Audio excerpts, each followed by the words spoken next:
Hi everybody! We are the basis behind the Paper Florist Collective. I'm Quynh. I'm Jessie Chu. And I'm Priscilla Park. Our mission statement is to connect people, to share, and to elevate the paper florist industry. Hi everybody! Welcome to our first podcast ever for the Paper Talk. This is something Priscilla and Jessie and I have been talking about for quite a while, and we're so excited to finally make it happen, especially on International Paper Flower Day.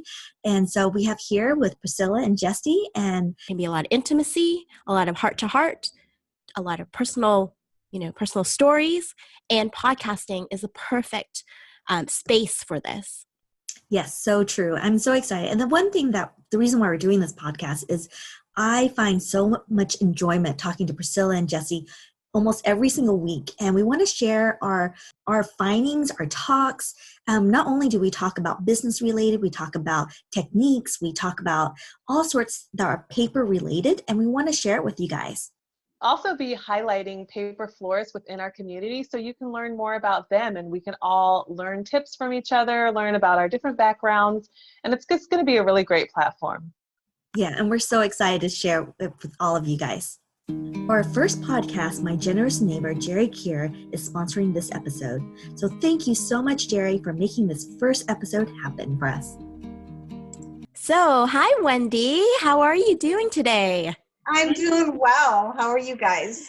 Good. We're so happy to have you on our very first podcast episode, Artist Spotlight. Yay, Wow, so exciting. Yay, Wendy! So, Wendy, we just want to get to know you. So, can you tell us a little bit about how you started? I'm sure everyone's curious about that. Well, I was at the time, like a year and a half ago, it was right around Christmas, and I was looking for something I could do to make some unique decorations. And I came across a YouTube for poinsettia paper flower. And I thought, oh, that's really interesting. I've never seen that before. And I had previously done sugar flowers, so a lot of the techniques are very similar. And so I just ordered some cray paper and made my first poinsettia. And from there on, it's just been kind of taking over my life. That is so amazing. So when you were searching for where to buy crepe paper, what stores or which vendors were available? Because at the beginning when I was starting, it was really hard to find sources to buy. So where did you find your sources? I'm pretty sure I ordered probably off of Amazon originally, and it was probably the Leah Griffith, because it was for a doublet that I was looking for. And after searching all the craft stores, which I soon learned they don't carry or even know about this type of crepe paper. So I found some on Amazon. It was pretty limited. And then, of course, they also carried Paper Mart craft crepe paper, but I've kind of learned that crepe paper is for very specific uses because it doesn't hold up as well. So now, of course, I go to the vendors that, most everybody knows, the Cardifinis and the Gloria doublets and all that. So. And you're in Minnesota. Do you go to Rose Mill? I've been there once, but I have ordered from Rose Mill quite a bit, which is really nice for me because if I get the order in early enough in the day, I generally will get it the following day. So it's kind of like next day delivery for me. It's not so easy for everybody else, but it's one handy thing for not being on either coast. So yeah. I have a question for you, Wendy. If you were stuck on a desert island and you had only one type of crepe paper, what would it be? I would have to say the doublet. I would definitely, I've kind of started using it in a lot of different ways, not just straight from the package. And I'm finding that it's even more versatile than I originally thought it was. So I really have fallen in love with the doublet. I know one of the really amazing techniques that you've done and that you shared with the Paper Florist Facebook group is the washing technique. Can you tell us a little bit more about it? Because I think people are still curious about it. And I feel like it's such a great way to utilize the doublet because you can actually change the color in a very interesting way. Tell us more about this technique. Yeah, I originally started because, so many of the colors are very different, one side versus the other. And they're not necessarily useful in flower making. And so I thought, I wonder what would happen if I got it wet, and what would it would look like, and would it ruin it? Would it fall apart? And so I just started just trying out a few colors, and I found out that it doesn't fall apart. The glue holds. The crepe doesn't, it loses some of its spring, but it's definitely comes back. And so I've just been experimenting. I just use like a cake pan and put about an inch of water in it, and I'll submerge a whole fold in, or sometimes I'll cut the fold to the width that I need, that I know I'm going to cut the petals. And so then I'll dip those in, and I just submerge them and let them soak, not very long. I would say less than 5 seconds. And you just kind of push on it, get the air bubbles to come up.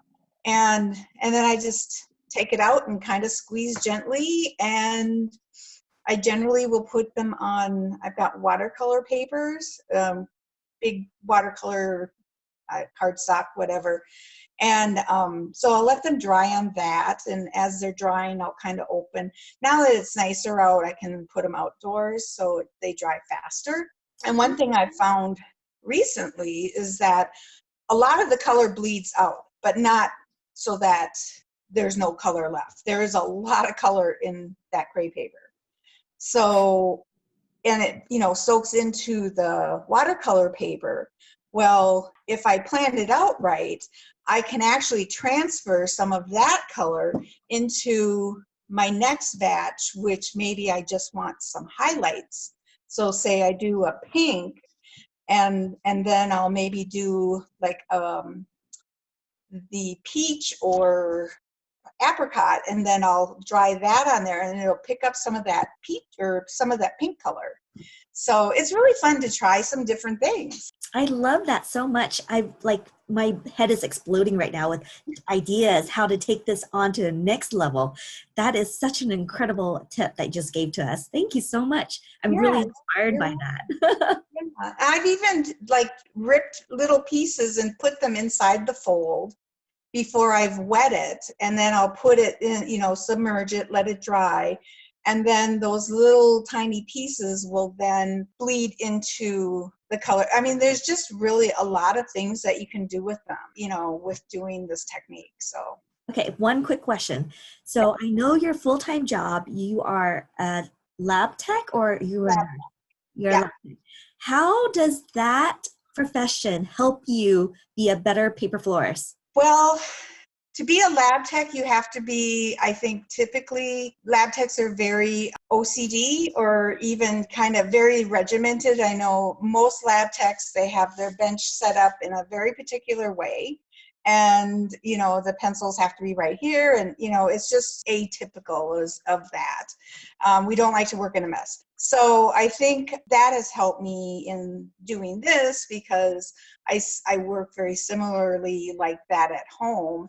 And I tend to also batch a lot of things. And I know you've talked about that too, in order to do, you do all your centers first, and, and just kind of, instead of doing one flower from start to finish, you do a lot of flowers in stages.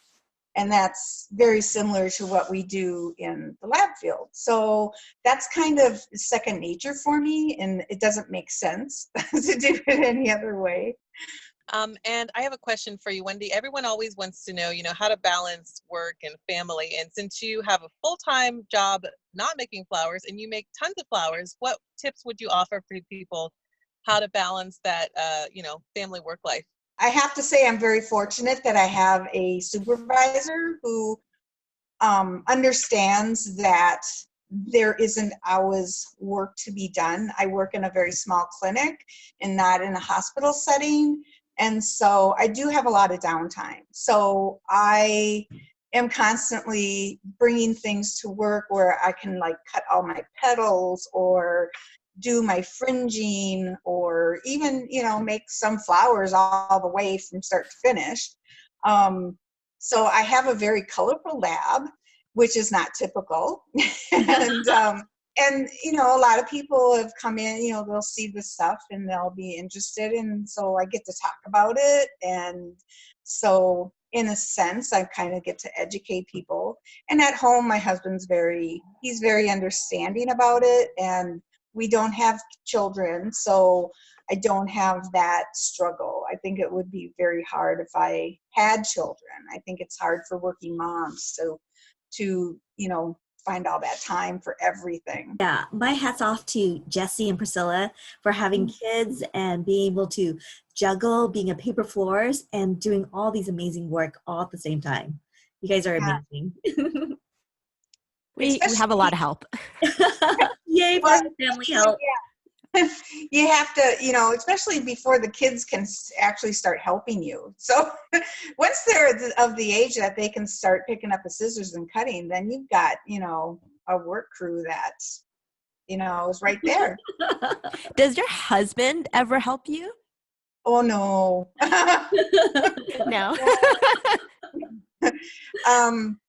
No.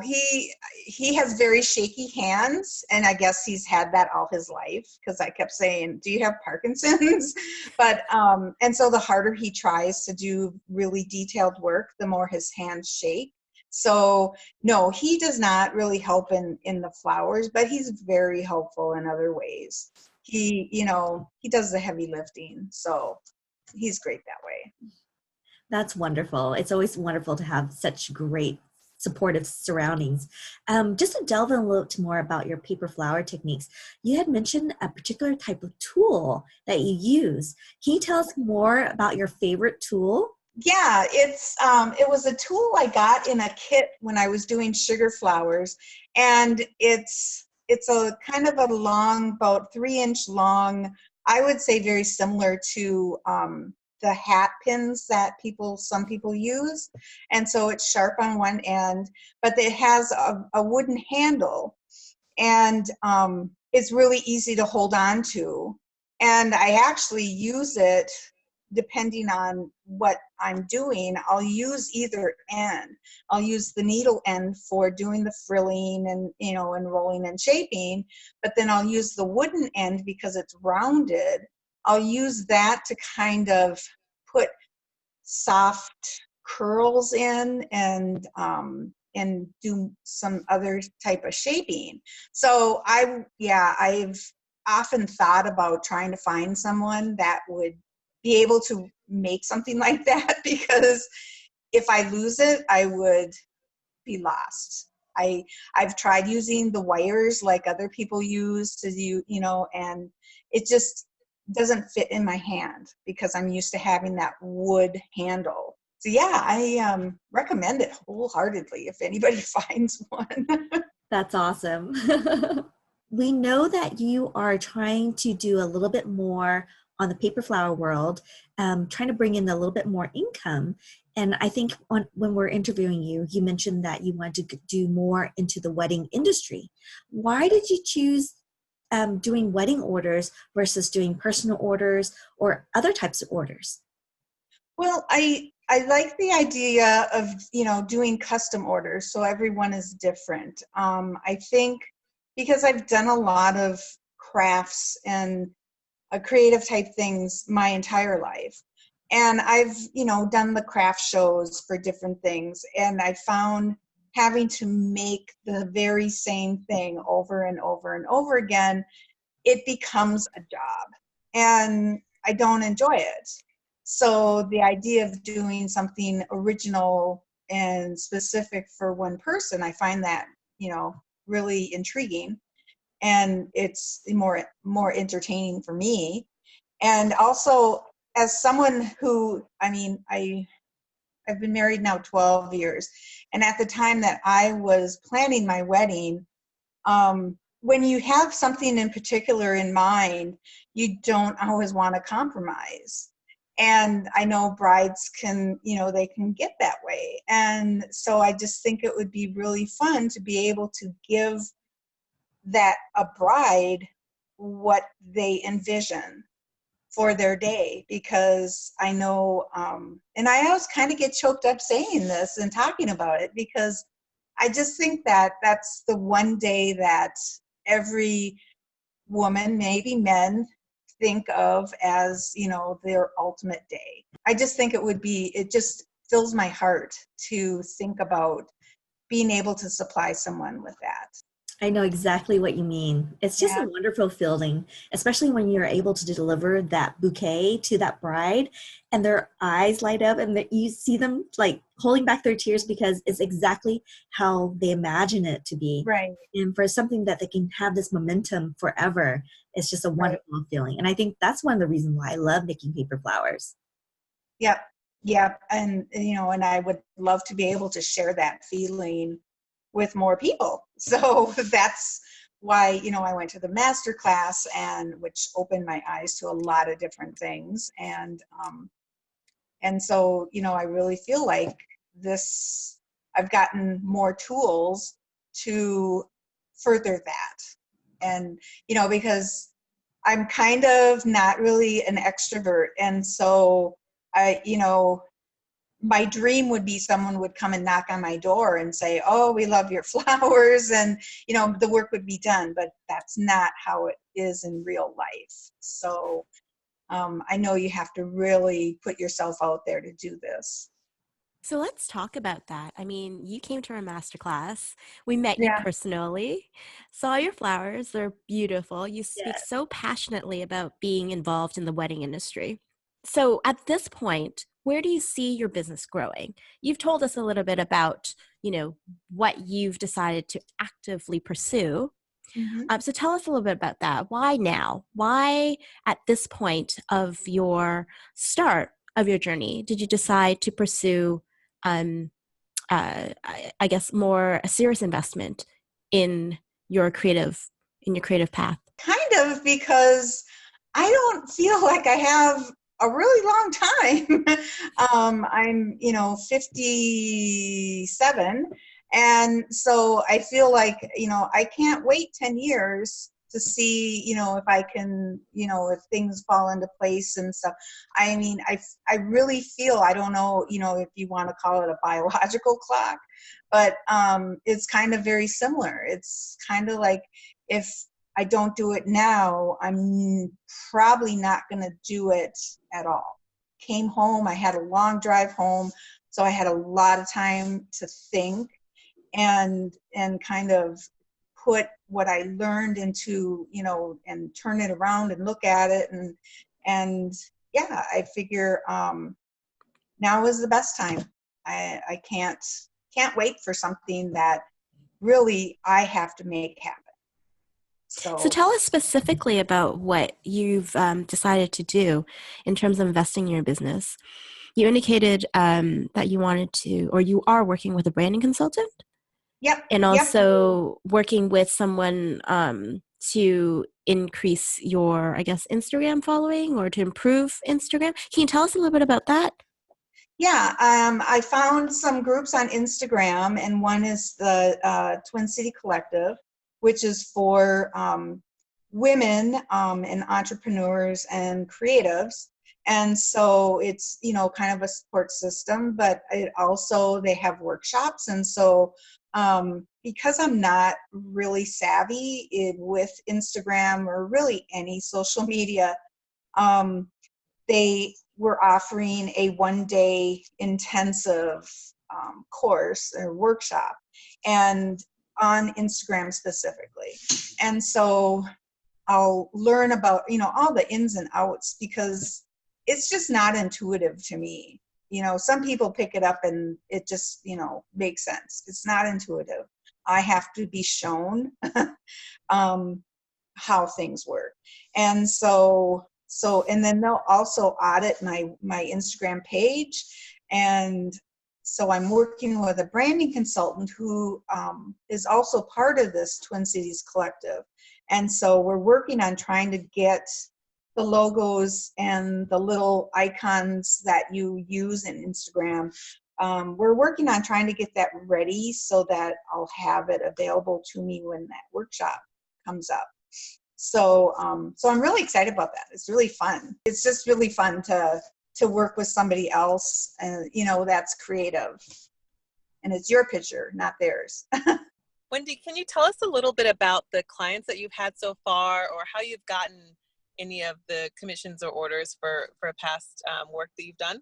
Well, I have to say, I haven't had really any commissions or clients. I have sold some pieces that I've made to people that, are pretty much acquaintances. They're not anybody that I don't know. So, I can't really speak to that exactly.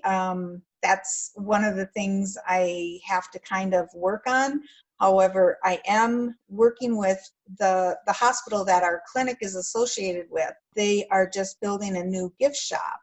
And so I've contacted the person who is in charge of the gift shop. And so we are in discussion about putting my paper flowers, arrangements in their gift shop. Because I feel like, that's kind of a really nice place for it, because so many hospitals are going fragrance free and, allergy free. I know some units don't allow fresh flowers. So, it just gives the families of these patients another option, so I'm really hoping that works out. And I'm going to try to talk her into letting me put up some kind of installation so that it'll kind of draw the people to the flowers. So maybe they weren't necessarily going to buy flowers, and then they saw these and they said, why not? So that's an excellent idea. You should definitely make that happen. Yeah, I'm hoping so. I think it's probably going to happen, but just, don't want to put too many eggs in that basket. Well, I'm going to wrap up the interview. Thank you so much. This has been really amazing to see some insight on your paper flower journey. And I went in this particular podcast, especially this is the first podcast ever, and it happens to coincide with International Paper Flower Day that was created by Kate, and she's been pushing it along.